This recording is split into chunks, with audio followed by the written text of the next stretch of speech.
حاضرین محترمین، بعض مخلصین، موحدین، مومنین، بزرگوں، بھائیوں، نوجوان ساتھیوں،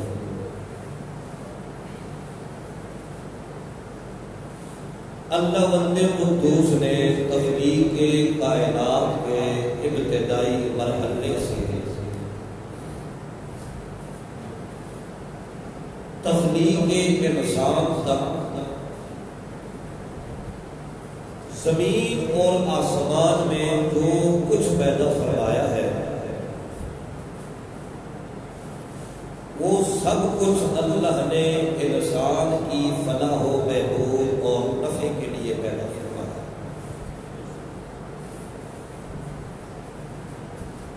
انسان کی ظاہری، باطنی، جسمانی اور روحانی نعمتوں سے بھی اس کو اللہ پاک نے مالا مال فرمایا، لیکن تمام انعامات، ان نعمتوں اور اکراموں میں سے سب سے زیادہ بڑی نعمت اللہ کی طرف سے رشد و ہدایت کی نعمت ہے۔ جس بندے کو ہدایت نصیب ہو گئی دنیا کی کسی اور دولت یا کسی اور انعام کی اسے ضرورت نہیں ہوتی، اور دنیا کی تمام سہولیات یا انعامات سے آدمی مالا مال ہو جائے، لیکن ہدایت کی دولت سے یا ہدایت والی نعمت سے اگر وہ بندہ محروم ہے تو اس جیسا بدبخت انسان وہ خود ہی ہو سکتا ہے۔ اللہ نے تو اس کائنات کی تمام چیزیں اس کے نفع اور فائدے کے لیے بنا دی، لیکن اسے فائدہ جس نعمت نے دینا ہے وہ دنیا کی نعمت نہیں ہے۔ دنیا کی نعمتیں اس کے فائدے اور نفع کے لیے ضرور ہے، لیکن وہ نعمت جس نے اللہ کے دربار میں روز قیامت کے آخری دن اللہ کے سامنے ہدایت والی نعمت اس کو فائدہ دے گی۔ باقی دنیا میں اس نے ٹماٹر، پیاز، پھل، آم، کیلے، سیب کھا لیے، ان کا اسے قیامت میں کوئی فائدہ نہیں ہے۔ بولو شاباش، جتنے زیادہ کھا مال و دولت کو استعمال کرے، اچھا لباس پہن لے، اچھی گاڑی میں بیٹھ جائے، اچھے قسم کا محل بن جائے، بنگلہ ہو، یہ دنیا کی سہولتیں اور سب سے زیادہ ضروری اور کامیاب کرنے والی نعمت ہے ہدایت۔ اور اللہ فرماتے ہیں زمین کے اندر جعل لکم الارض فراشا والسماء بناء وانزل من السماء ماء فاخرج به من الثمرات رزقا لکم۔ میں اللہ نے زمین کو فرش بھی بنایا، آسمان کو چھت بھی بنایا، آسمان سے بارشیں بھی نازل کی ہے، پھلات، میوے، اناج، یہ ساری چیزیں میں اللہ نے زمین سے تمہارے فائدے کے لیے اگا کے تمہیں فائدہ دیا ہے، لیکن میں اللہ کے دربار میں جس چیز نے تمہیں فائدہ دینا ہے فلا تجعلوا للہ اندادا وانتم تعلمون، میں اللہ کے ساتھ کسی کو حصہ دار نہ بناؤ، پھر ہدایت نصیب ہوگی۔ یہ ہدایت میرے دربار میں تمہیں فائدہ دے۔ معلوم ہو گیا ہدایت جو ہے یہ سب سے بڑی نعمت ہے، یہ سب سے بڑی نعمت۔ اسے کھولو، اللہ توجہ ہے، بات سمجھ آ گئی؟ اللہ سب سے بڑی نعمت ہے ہدایت، اور ہدایت سے بڑھ کر کوئی نعمت نہیں۔ اور دنیا کی تمام نعمتیں بندہ خرید سکتا ہے، لیکن ہدایت خریدنے کی چیز نہیں ہے۔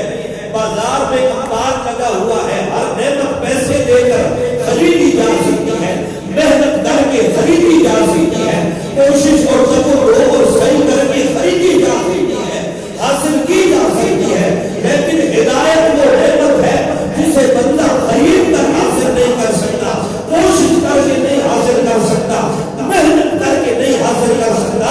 یہ ہدایت والی نعمت اسی کو نصیب ہوگی جس پر اللہ کا فضل ہوگا۔ اور اللہ فرماتے ہیں روز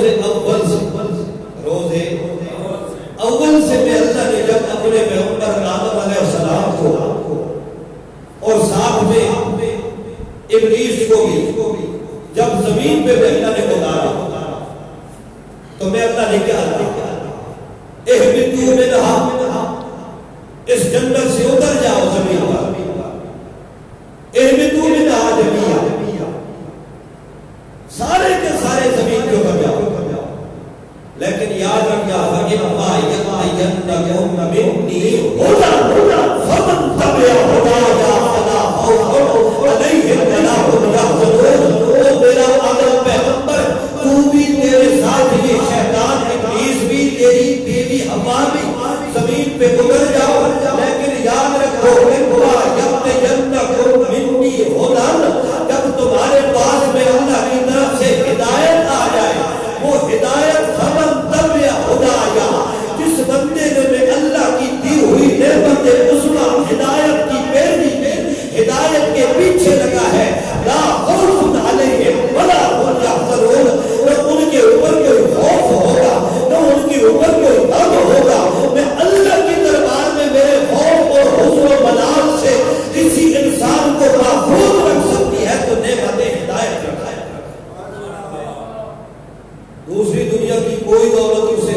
محفوظ یا اللہ کے خوف سے محفوظ نہیں رکھ سکتے. ایک ہدایت، اور یہ ہدایت ہو تو بندہ انسان ہے، اور اگر ہدایت نہ ہو تو یہ بشکل ایک انسان حیوان ہے. کیا ہے؟ اللہ نے خود قرآن میں بتایا لَهُمْ قُلُوبٌ لَا يَفْقَهُونَ بِهَا لَهُمْ أَعْيُنٌ لَا يُبْصِرُونَ بِهَا وَلَهُمْ آذَانٌ لَا يَسْمَعُونَ بِهَا أُولَٰئِكَ كَالْأَنْعَامِ بَلْ هُمْ أَضَلُّ. اللہ فرماتے ہیں ان کی آنکھیں ہیں دیکھتی نہیں ہے، دل ہے سوچتے نہیں ہے، کان ہے سنتے نہیں ہے. أُولَٰئِكَ كَالْأَنْعَامِ، میں اللہ کہتا ہوں یہ چوپائے ہے. پھر اللہ فرماتے ہیں جب اس کو میں جانور کہتا ہوں تو میرا پیدا کیا ہوا کتا بھی مجھے کہتا ہے اللہ مجھے تو 10 دن تک تو کھانا نہ دے، میں تو تمہیں کبھی نہیں کھوتا ہوں.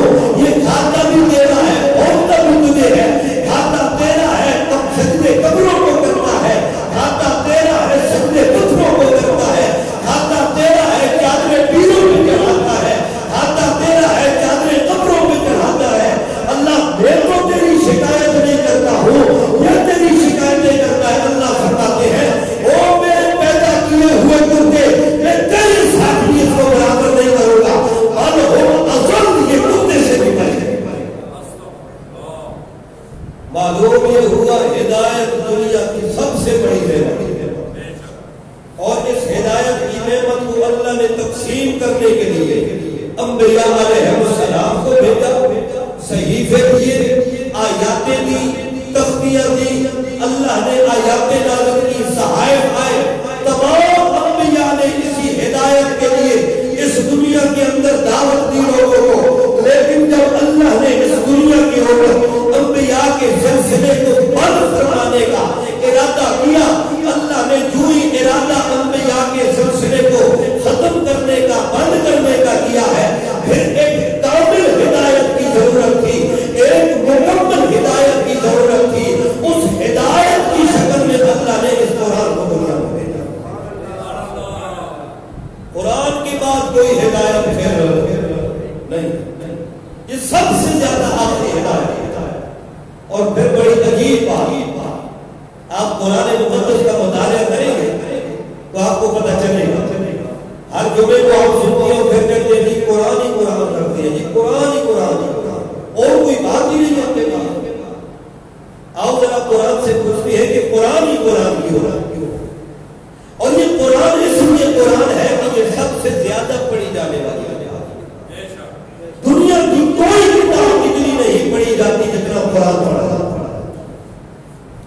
اور محدثین اور فقہاء نے، مفسرین نے اس کا ایک معنی قرآن کو قراءت سے نکالا ہے، اور قراءت کا معنی ہوتا ہے بھرا ہوا، بالکل بھرا ہوا. اسی لیے امام ابن قیم رحمہ اللہ فرماتے ہیں قراءت الحوض، حوض بھرا ہوا ہو، حوض لبریز ہو، تو اس قراءت سے یہ قرآن نکلا ہے. یہ قرآن بھی تمام علوم کے ساتھ بھرا ہوا ہے، لبریز ہے. قرآن میں کسی قسم کی کمی نہیں ہے. اللہ اکبر. اور پھر خود اللہ نے فرما دیا ما فرطنا، اور لوگوں ما فرطنا فی الکتاب من شیء، میں اللہ نے اس کتاب کے اندر کسی چیز کو بھی نہیں بھلایا ہے، سب کچھ کے اندر ہے. اللہ اکبر. یہ قرآن کو کامل ہدایت، اللہ جس ہدایت کی طرف محتاج ہو اللہ کے نبی بھی یہ قرآن کو ہدایت. اللہ نے آدم علیہ السلام کو کس وقت پہ اتارا؟ اس وقت اتار کے بھی اللہ نے فرمایا کہ جب تمہارے پاس قرآن والی ہدایت آ جائے، قرآن والی ہدایت آ جائے، فمن تبع ہدایا، جس نے میرے اس قرآن والی ہدایت کی اتباع کی ہے، تابع فرمانی کی ہے، اس کے پیچھے چلا ہے، میں اللہ اس کے ساتھ وعدہ کر رہا ہوں، نہ خوف ہوگا نہ غم ہوگا. اللہ اکبر. اس لیے اللہ فرماتے ہیں الف لام میم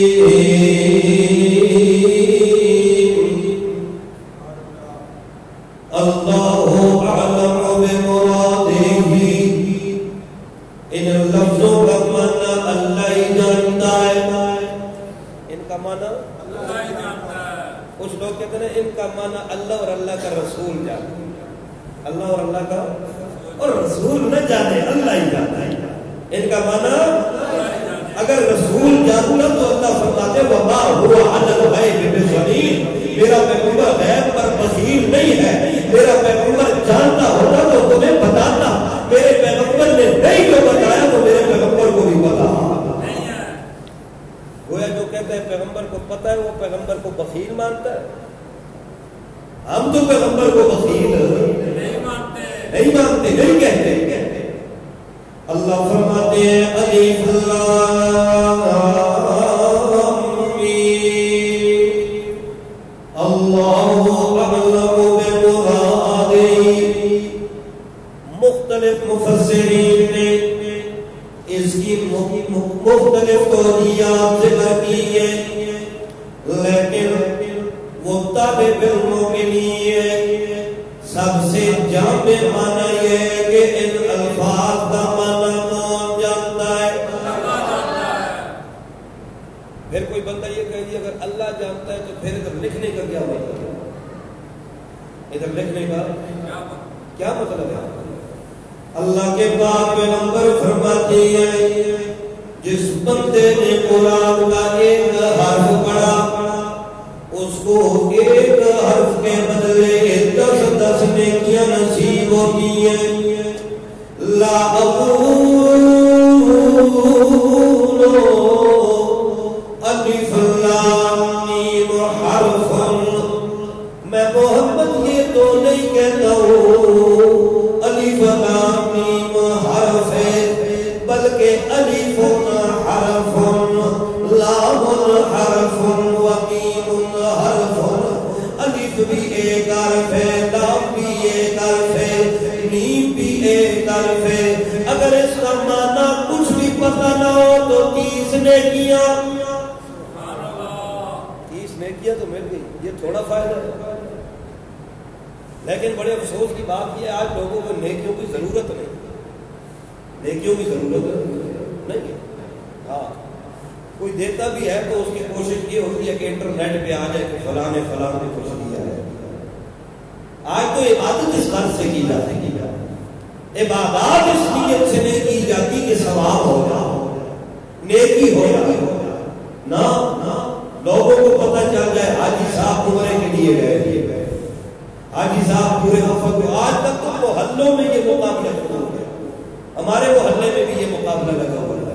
ابھی تو یہ کرونا کی وجہ سے رکاوٹ بڑھ گئی ہے، باقی ایسا مقابلہ تھا ایک خاندان کے 3 آدمی گئے، وہ ابھی گھر واپس نہیں پہنچے، دوسرے خاندان لوگوں نے گزار مان کے عمرے کرنے نفلی عبادت، اس میں بھی ریاکاری اور اس میں بھی ادھار مان۔ نیکی کی نیت سے کوئی بھی عمل کو نہیں کر رہا الا ماشاء اللہ۔ فرماتے ہیں ذالک الکتاب لا ریب فیہ، او لوگو یہ ایسی کامل کتاب ہے لا ریب فیہ، اس کے نازل ہونے میں کوئی شک نہیں ہے، لا ریب فیہ، اس کے نازل ہونے میں کوئی شک نہیں ہے۔ لیکن دنیا والوں کے لیے میں اللہ یہ بتانا چاہتا ہوں لوگوں، اگر تم اپنی ہدایت کا سامان کرنا چاہتے ہو، اگر تم ہدایت کے متلاشی ہو، اگر تم ہدایت کی تمنا رکھتے ہو، ہدی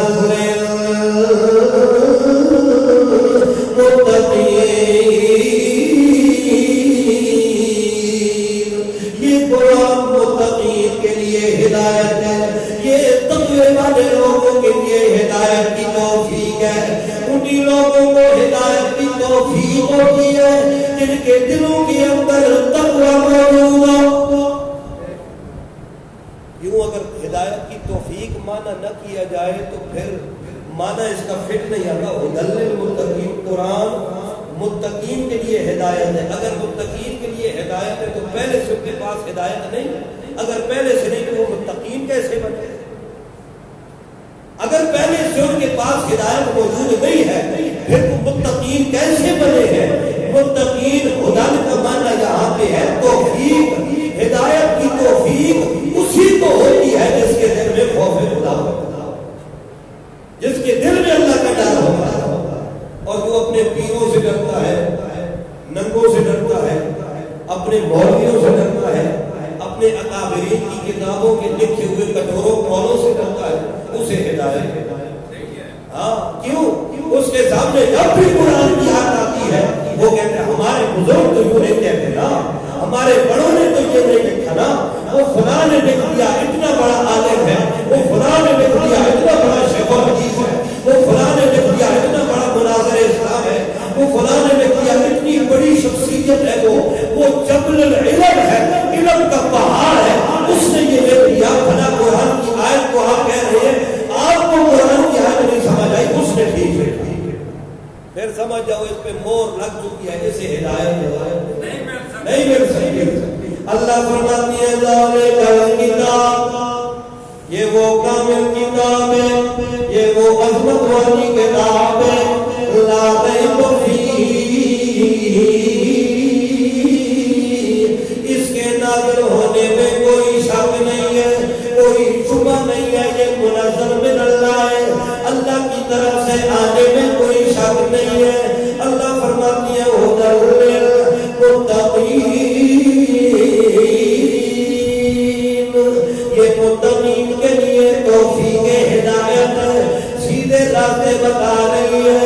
اللہ سیدھے راستے کا کیسے پتہ چلنا ہے؟ یہ قرآنی ہدایت والی کتاب ہے، یہ قرآنی مضبوط راستے والا ہے، اس کا پتہ کیسے چلے گا؟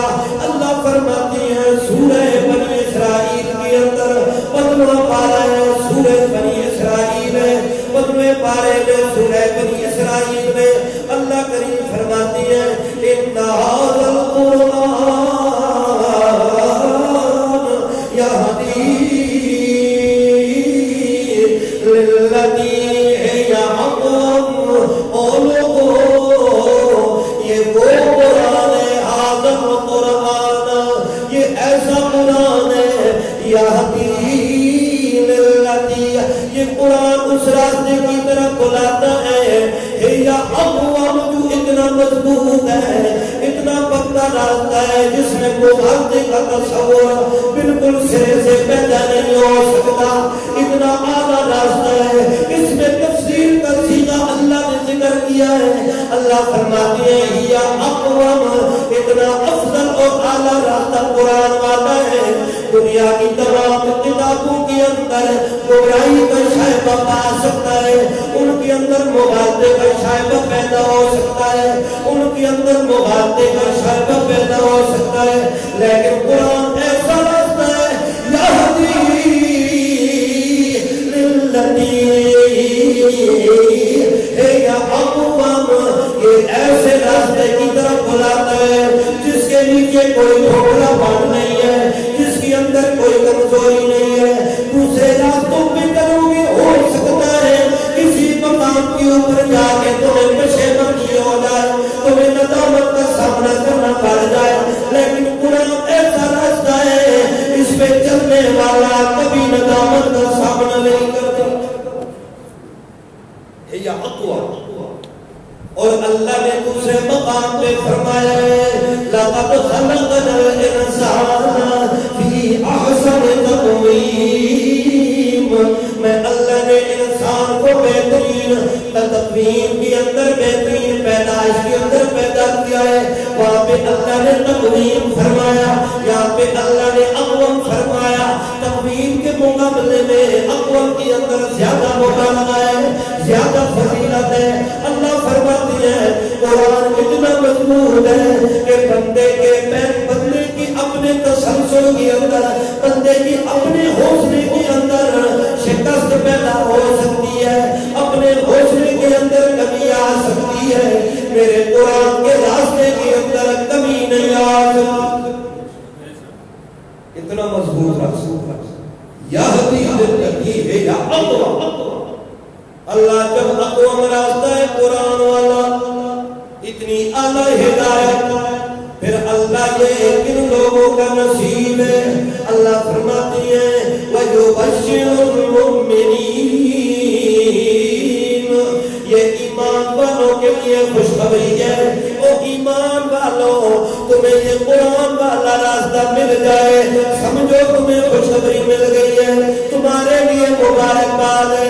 حتیٰ کہ اللہ کے پاک پیغمبر محمد رسول اللہ صلی اللہ علیہ وسلم فرماتی ہے ان اللہ قرأ طٰہٰ یاسین قبل ان یخلق السماوات والارض بألف عامین۔ اللہ نے زمین و آسمان کی پیدائش سے 2000 سال پہلے سورہ طٰہٰ اور یاسین کی تلاوت فرمائی ہے۔ فلما سمعت الملائکۃ القرآن، جب ملائکہ نے اللہ کا اللہ سے قرآن سنا، اس وقت ملائکہ کہنے لگے طوبیٰ لأجوافٍ تحمل ھذا علیہا ھذا، بڑی مبارکباد کے مستحق ہیں وہ لشکر جن کے اوپر یہ کلام لاد کے بھیجا جائے گا، جن کو یہ قرآن یہ کلام دے کے بھیجا جائے گا۔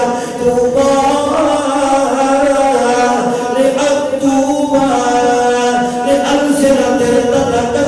بہذا، بڑی مبارکباد کی مستحق ہے وہ زبانیں جن زبانوں کے اوپر اس قرآن سے باتیں کی جائے گی، اس قرآن کو پڑھا جائے گا جن زبانوں کے ساتھ۔ طوبیٰ، ان لوگوں کے لیے بھی مبارکباد اور خوشخبری ہے جن کے دلوں میں یہ قرآن نازل ہوگا، دل کے اوپر جائے گا۔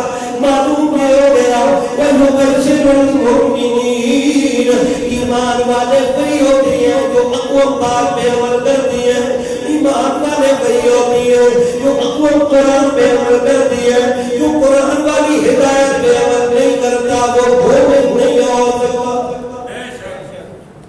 وہ مومن نہیں ہو سکتا۔ قرآن جس کے پلے ہو ہی نہ وہ مومن ہو، ایسا نہیں ہو سکتا۔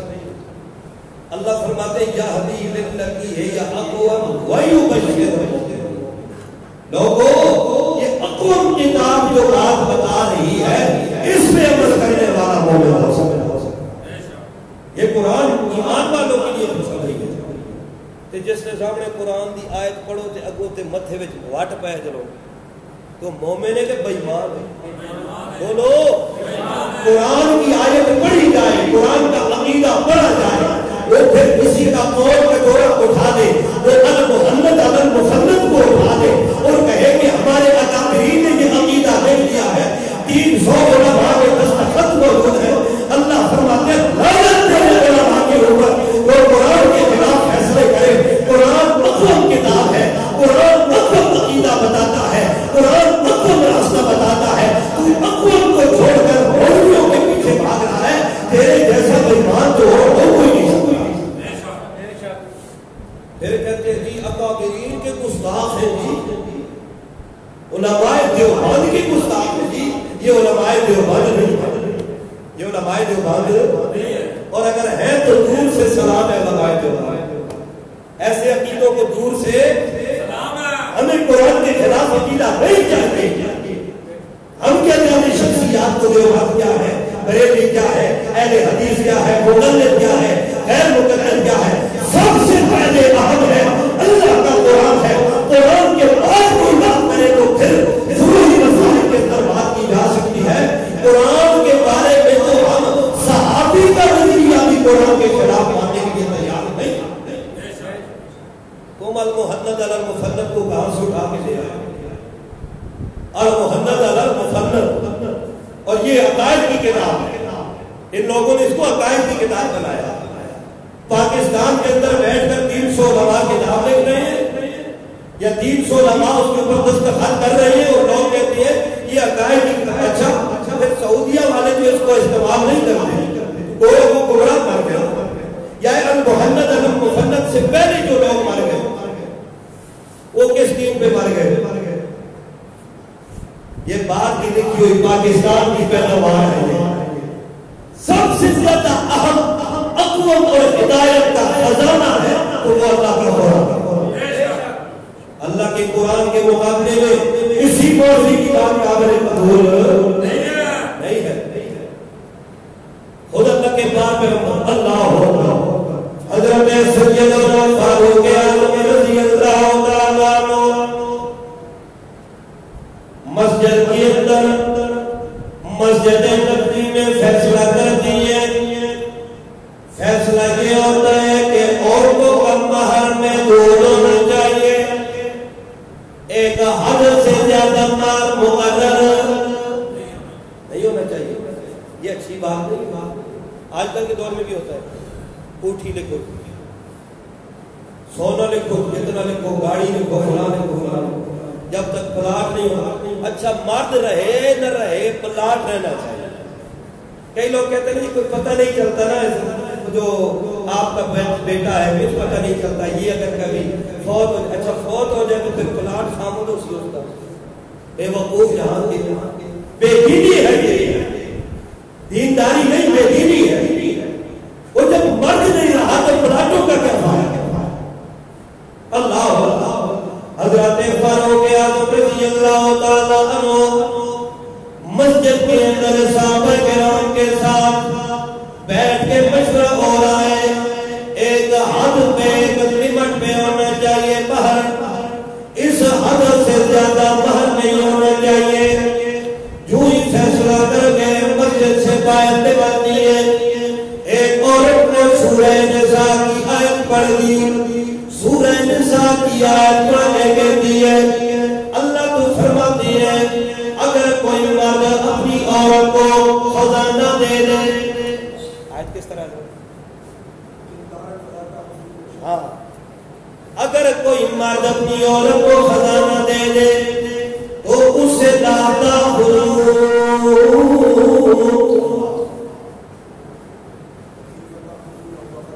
پہلے صفحے پہ ہے نا, آخری پارے کے پہلی صفحے پہ, آخری صفحہ ہے. ہاں, وَإِنِ ارْتَدْتُمْ اسْتِبْدَالَ زَوْجٍ مَكَانَ زَوْجٍ, اگر ایک آدمی ایک بیوی کی جگہ پہ دوسری تبدیل کرنا چاہتا ہے, ایک کی موجودگی میں دوسری لے آنا چاہتا ہے, تو پھر جاؤ وَآتَيْتُمْ إِحْدَاهُنَّ قِنْطَارًا, اور دیا ہوا ہے تم نے ان میں سے ایک کو خزانہ, زیور, جائیداد, مکان, کوٹھی, بنگلہ, جو کچھ بھی دیا ہوا ہے. فَلَا تَأْخُذُوا مِنْهُ شَيْئًا, خبردار اس سے واپس مت لو. یہ آیت جو ہی اس عورت نے پڑھی ہے, حضرت فاروق اعظم وہیں سے واپس پلٹ گئے. واپس پلٹ کے مسجد میں آ کے صحابہ کرام کو کہنے لگے, او یارو, جو ہم نے فیصلہ کیا وہ فیصلہ کل عدم, وہ فیصلہ ختم ہے, کیونکہ اللہ کا قرآن تو یہ کہتا ہے, اور ہم اللہ کے قرآن کے خلاف فیصلہ کرنے کی طاقت نہیں رکھتے ہیں. قرآن کے خلاف فیصلہ کرنے کی ہماری حیثیت نہیں ہے. اگر فاروق اعظم اپنے فیصلے پہ نظر ثانی کر سکتے ہیں تو المحنت والوں کو بھی کرنی چاہیے. کرنی چاہیے کہ نہیں کرنی چاہیے؟ پھر انہیں بھی دیکھنا چاہیے. ہم نے فیصلہ اللہ کے قرآن کے خلاف تو نہیں کر دیا, کیونکہ ہدایت والی کتاب قرآن ہے. ہدایت والی کتاب قرآن ہے. اللہ فرماتے ہیں یہدی للذی ہی اقوم, یہ قرآن اس راستے کی طرف بلا رہا ہے. یہ قرآن کو عقیدہ بتا رہا ہے. یہ قرآن کو عمل بتا رہا ہے. ہی اقوم, جو بہت زیادہ مضبوط ہے, جو اپنے اندر خود طاقت رکھتا ہے مضبوطی کی, کسی دلیل کا محتاج نہیں ہے. قرآن کسی شخصیت کا محتاج نہیں ہے. یہ نہیں کہ قرآن کو علامہ ہی پڑھے تب بات بنے گی, قرآن کو مناظر پڑھے تب قرآن کی بات زیادہ مضبوط ہوگی. قرآن کو محدث پڑھے تب بات زیادہ مضبوط ہوگی. قرآن کو مفسر پڑھے تب قرآن کی بات مضبوط ہوگی. اللہ فرماتے ہیں یا اقوام, میرا قرآن خود اپنے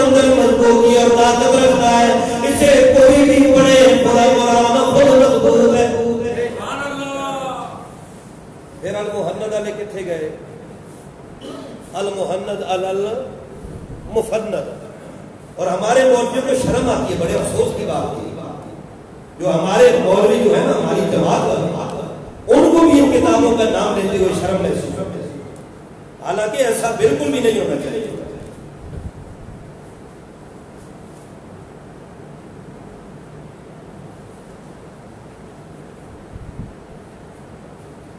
اللہ اکبر. توجہ ہے, توجہ ہے, اور تو توجہ کٹ گئی نہیں, گل لگتا ہے کوڑی لگی. ہاں ہاں, یہ خیال کرو, میں اللہ کا قرآن پڑھتا ہوں. کیا پڑھتا ہوں؟ وہ المحند پڑھتے ہو, انہیں المحند مبارک, ہمیں اللہ کا قرآن مبارک, ہم قرآن پڑھتے ہیں. اللہ کریم فرماتے ہیں میرا پیغمبر محمد رسول اللہ صلی اللہ تعالی علیہ وسلم, میں تجھے تسلی دے رہا ہوں. اللہ کریم محمد رسول اللہ کو تسلی دے رہے ہیں, اور کیا تسلی دیتے ہیں اللہ کریم؟ اللہ فرماتے ہیں میرا پیغمبر انک میت و انہم میتون. سورہ زمر 24واں پارہ جہاں سے شروع ہوتا ہے 23ویں پارے کی آخری صفحے پہ آتی آیت ہے. اللہ فرماتے ہیں انک میت و انہم میتون. میرا پیغمبر تجھے بھی موت آنی ہے, موت آنی ہے, و انہم میتون, اور ان مشرکین مکہ کو بھی موت آنی ہے. حالانکہ اگر تسلی دینی ہوتی تو اللہ فرماتے تجھے موت نہیں آئے گی, انہیں آئے گی. تسلی یوں ہوتی نا, لیکن اللہ نے قانون کو ثابت نہیں کیا ہے. اللہ نے یوں فرما دیا قانون مسلم ہے, قانون مضبوط ہے, قانون اپنے مقام پہ ہے. موت سے کوئی بچ نہیں سکتا ہے, موت سے بچنے والا اکیلا اللہ ہے, حی اللہ یموت ہے. لہذا پیغمبر کو اللہ نے تسلی دی ہے انک میت و انہم میتون.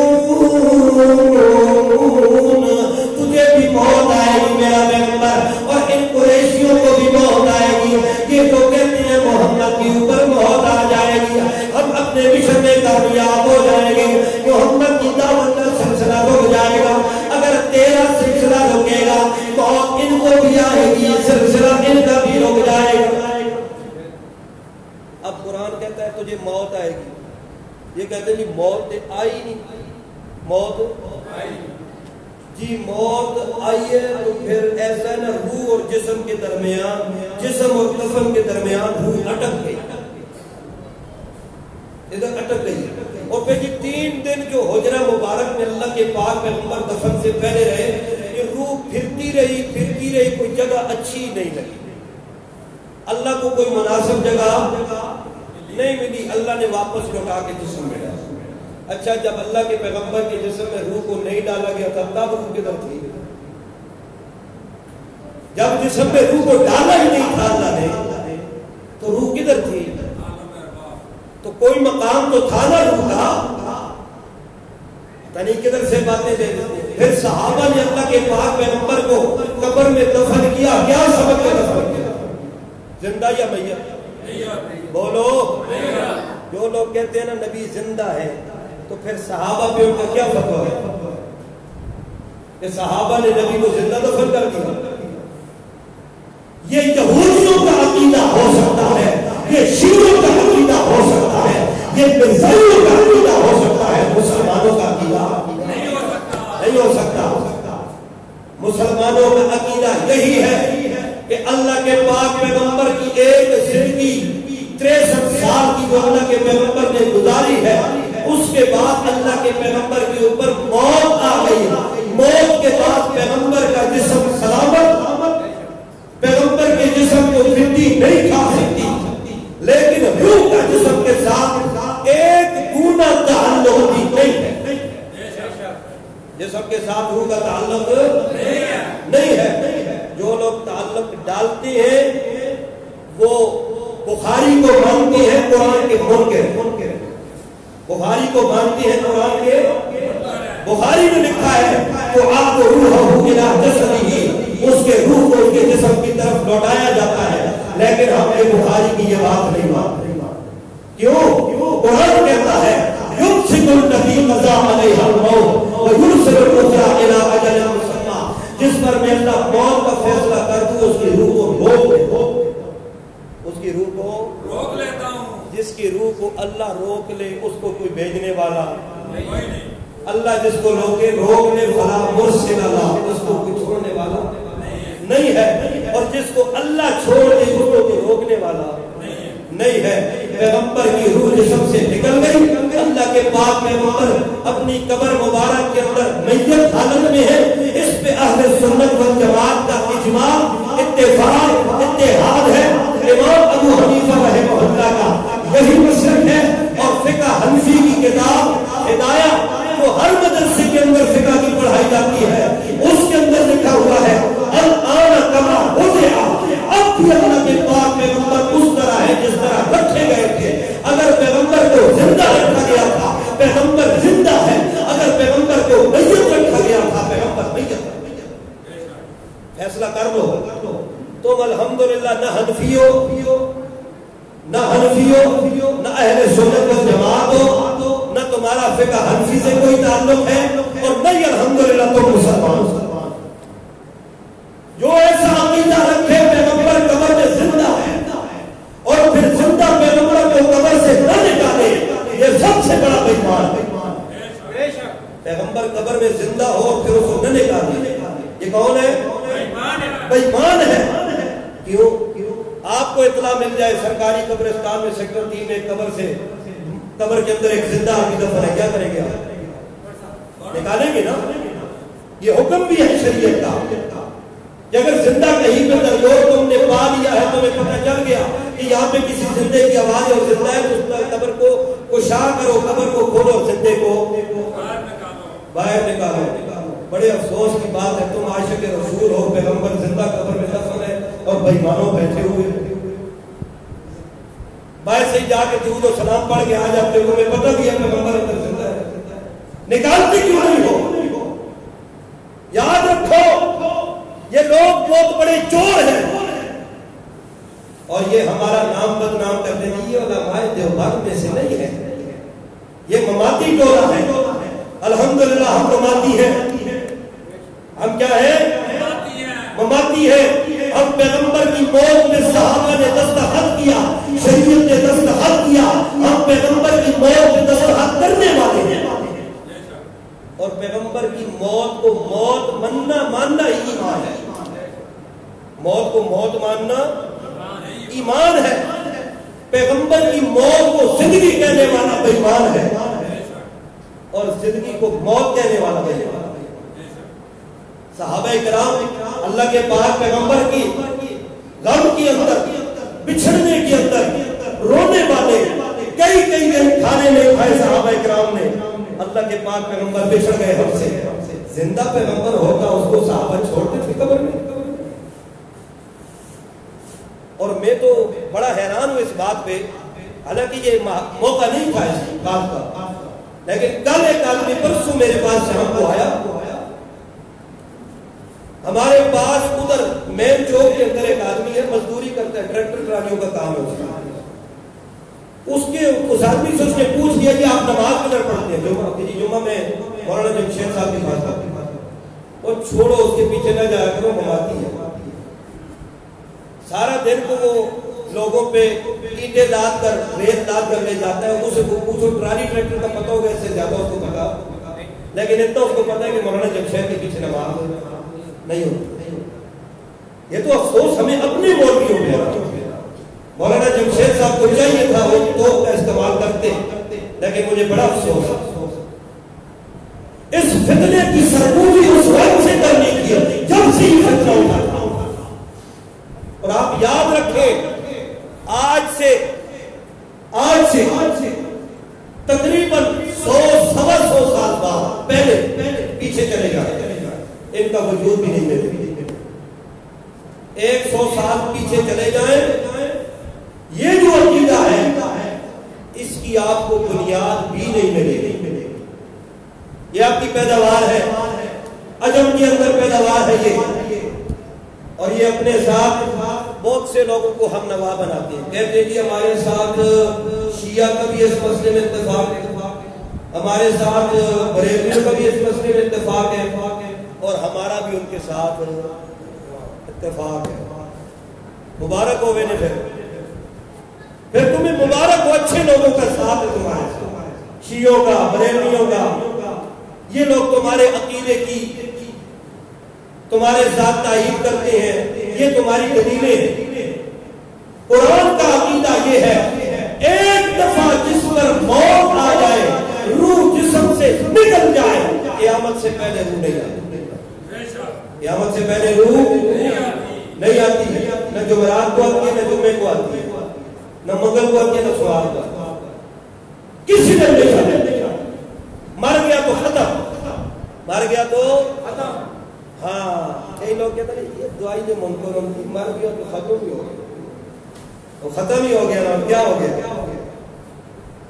اگر نہیں ختم ہوا تو پھر کیوں دفن کیا؟ گھر میں رکھتے نا اسے، مٹی کے نیچے کیوں؟ گرمی بھی اس کو لگتی ہوگی، سردیوں میں سردیاں بھی، وہ زندہ تھا تو اے سی کے سامنے بٹھاتے تھے، گرمیوں میں کیوں اس کو دفن کیا ہوا ہے؟ ختم نہیں ہوا تو لے آؤ، ختم ہو گیا، کیا ہو گیا؟ ختم ہو گیا، اس کا معاملہ اللہ کے پاس چلا گیا۔ اب وہ جانے اللہ جانے، وہ جانے اللہ جانے، لیکن اللہ کے پاک پیغمبر کا جسم، انبیاء کے جسم کے بارے میں یہ اتفاق ہے کہ انبیاء کے جسم کو مٹی نہیں کھاتی۔ ہو سکتا ہے ہر کی عادت کسی اور نیک بندے کے لیے جسم کو نہ کھائے، یہ نہیں کہا جا سکتا کہ ہر ایک کو کھائے، ہو سکتا ہے خلاف عادت کسی ایک آدمی کا، 100 میں سے 2 کا یا 3 کا یا 10 کا، ان کے جسم کو مٹی نہ کھائی، یہ ہر کی عادت ہے، لیکن پیغمبر کے جسم کو مٹی نہیں کھاتی، یہ عادت، یہ اتفاق ہے اس کے اوپر، لیکن اس کا یہ مطلب ہرگز نہیں کہ جسم میں روح ہوتی ہے اور پھر وہ نمازیں پڑھتی ہے، الانبیاء احیاء فی قبورہم یصلون، اور پھر دوسرا آگے بڑھ گیا احمد رضا خان، اس نے کہا بیویوں میں پیش کی جاتی، ازواج مطہرات بھی پیش کی جاتی، اندازہ لگا۔ اور طاہر القادری نے کیا کہا؟ اس نے کہا پاکستان آئے اللہ کے پاک پیغمبر کو ٹکٹ جہاز کا میں نے دیا، ٹکٹ استحرام دے پیسے دی لوڑ ہی نبی علیہ السلام، اللہ معاف کرے، میں نے ٹکٹ دیا۔ اور پھر اس نے بات بھی یہی کی ہے نا، زندہ تو آپ لوگ بھی مانتے ہو، زندہ تو زندہ ہے کہ تو آ جو رکھتے ہو مدینہ نبی علیہ السلام آ سکتے ہیں نا، یہ اس نے بات کی ہے، لیکن یہ ان لوگوں کے لیے جو زندہ مانتے ہیں، جو کیا کرتے ہیں؟ ہم تو یہ کہتے ہیں نبی علیہ السلام نے فرمایا جو بندہ اپنے گھر میں بیٹھا ہوا ہو، مسجد نبوی کی اذان سنائی دے، اس کا عذر کوئی نہ ہو، مسجد کو نماز پڑھنے نہیں آتا، میں محمد کا دل کرتا ہے نوجوانوں کو کہوں لکڑیاں اکٹھی کرو، اس کے گھر کو آگ لگا دو، وہ محمد رسول اللہ جو بلا عذر لوگوں کے مسجد نہ آنے پر ان کے گھروں کو جلانے کا اپنے جذبات کا اظہار کر رہے ہیں، وہ محمد خود جو مسجد نبوی کو نہیں آتے تو محمد زندہ نہیں ہے۔ اگر زندہ ہے تو پھر مسجد نماز انہیں کہاں پڑھنی چاہیے تھی؟ مسجد نبوی۔ پھر اللہ کے پاک پیغمبر زندہ ہے تو پھر حرم میں کسی کو حج پڑھانے کی اجازت، بیت اللہ کے اندر کسی کو امام کرنے کی اجازت، محمد جو زندہ ہے تو یہ سارا کام جو ہو رہا ہے، اللہ کے پاک پیغمبر زندہ ہوتے تو ابو بکر صدیق خلیفہ نہیں بن سکتے، فاروق اعظم خلیفہ، عثمان غنی خلیفہ، علی المرتضیٰ خلیفہ، یہ خلیفہ اسی لیے بنے ہیں کہ محمد وفات پا گئے، محمد اس دنیا میں نہیں رہے، محمد زندہ ہوتے تو پھر محمد کی زندگی میں کوئی خلیفہ، پھر تو خلافت راشدہ بھی کرتا ہے اور دوسری طرف سے محمد کو زندہ بھی مانتا ہے۔ یہ جھوٹ، اور یہ ان کی کتابیں لکھ رہی ہیں، لیکن ان کی کتابیں اقوم نہیں ہے، قرآن اقوم ہے۔ قرآن کیا ہے؟ اللہ فرماتے ہیں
معلوم ہوا اللہ نے مردوں کو پکارنے کو براہ راست شرک کا ہے اللہ نے اللہ فرماتی ہے یکفرون بے شرککم تمہارے شرک کا انکار کریں گے قیامت والے دن وما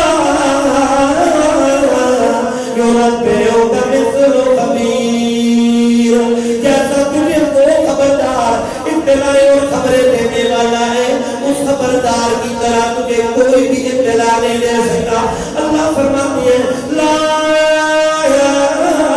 یخلقون شیئا وهم یخلقون او لوگوں جنہیں تم بلا رہے ہو پکار رہے ہو قبروں پہ جا کے کہتے ہو نبی میری تیرے آگے یا رسول اللہ فلاں نے بھی سلام بھیجا ہے یا رسول اللہ فلاں نے بھی سلام بھیجا ہے بابا میری تیرے آگے تیری اللہ کے اللہ ساڑھی سوڑنا نہیں دے تیری موڑنا نہیں اللہ فرماتے لا یخلقون شیئا وهم یخلقون وہ لوگ جنہیں تم پکارتے ہو کچھ بھی پیدا نہیں کر سکتے کچھ بھی لا یخلقون شیئا نکرہ تختن نفی لا نفی آگئی اور جب نکرہ تختن نفی آ جائے تو امور کا فائدہ دیتا ہے علماء لوگ اس بات کو جانتی ہیں نکرہ تختن نفی آ رہا ہے اللہ فرماتے اللہ کچھ بھی نہیں یخلقون پیدا کر سکتے شیئا ذرہ بھی پیدا نہیں کر سکتے ہیں تم تو کہتے ہو کہ تین شیر کا پتر بھی دے دیتی ہے بابا شاہ جمال پتر دے بڑی رکھتا لے کلتی روڑی دے پتر دی جوڑی ایک روڑی دے ہوتے دو پتر بھی بابا دے رہے تے شاہ جمال دا اپنا بھامے ہوئے تے بھامے نہ ہوئے تے رکھتا لال پتر بھی دے رہی صحیح اللہ فرماتے لا یخلقون شیئا کچھ بھی پیدا نہیں کر سکتے وهم یخلقون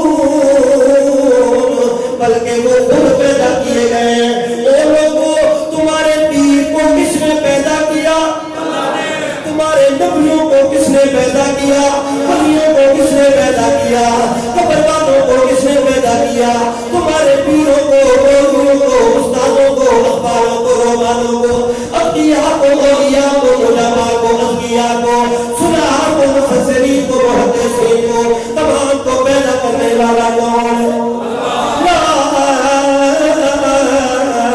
یخلقون شیئا وهم یخلقون اللہ فرماتے ہیں اموات مردے ہیں غیر احیاء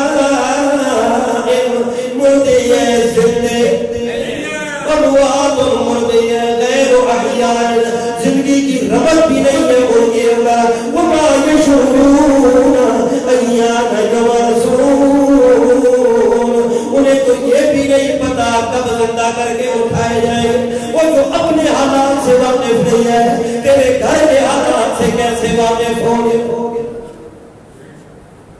اور یہ کیا کہتے ہیں جی بابا جی کو پتا ہوتا ہے قبر کے اوپر چڑی آئی ہے یا چڑا، چڑی آئی ہے یا چڑا.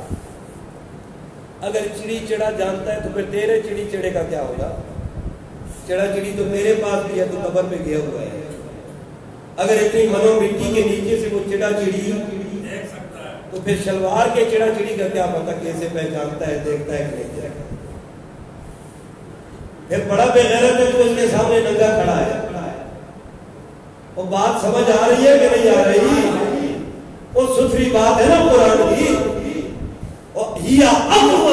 قرآن وہ راستہ بتاتا ہے جو مضبوط ہے. جو ریت کی دیوار پہ کھڑا ہو کے قرآن بات نہیں کرتا.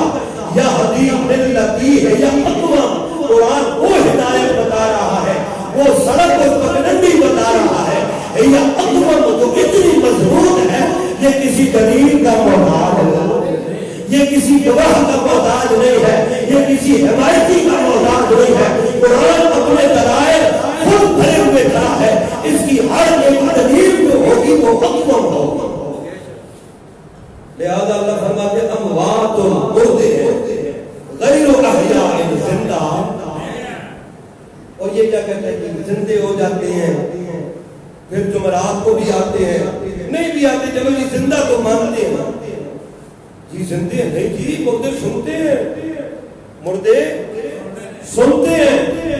جسے استنجے کا نہیں پتا، وضو کے فرائض کا نہیں پتا، اسے یہ پتا ہے کہ مردے سنتے ہیں.